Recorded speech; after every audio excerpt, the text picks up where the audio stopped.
Professor Dhanapalan College of Science and Management, OMR Padur.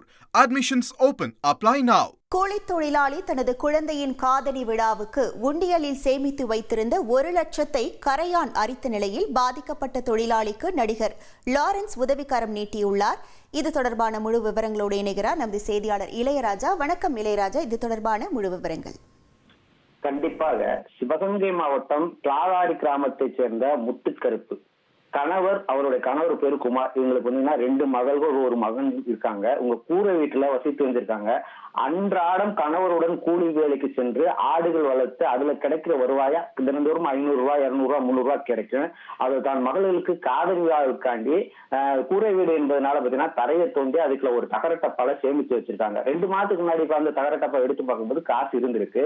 திடீர்னு இப்போ சரி காதல் விழா காசு சேர்ந்திருக்கும் என்று திருப்பி திறக்கும் போது பாத்தீங்கன்னா அந்த தகரட்டப்பாக்குள்ள இருந்த 500 ரூபாய் கூடாம கரையா நரிச்சிருச்சு. ஏன்னா என்ன காரணம் பாத்தீங்கன்னா ஒரு 2-3 நாட்களா பெய்த மழையின் காரணமாக கரையா நரைச்சிருச்சு. இந்த செய்தி வந்து சமூக வலைதளங்கள் நம்ம தந்தி டிவி தொலைக்காட்சியில் வெளியாகி பரபரப்பு ஏற்படுச்சு. இது பார்க்கும்போது பலருடைய நெஞ்சு குறுக்கு விதமா இருந்துச்சு.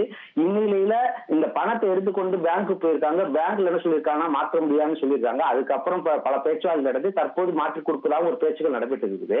இந்நிலையில இந்த தகவல்களை பார்த்த நடிகர் லாரன்ஸ் என்று தற்போது அந்த குடும்பத்தை சென்னைக்கு வரவழைத்து தங்களிடம் அவருக்கு வந்து அவங்க எவ்வளவு ரூபாய் சேதமாச்சோ அந்த 1 லட்சம் ரூபாயை கொடுத்திருக்காங்க. தற்போது அந்த போட்டோ வந்து சமூக வலைதளங்களை பரவி வருகிறது.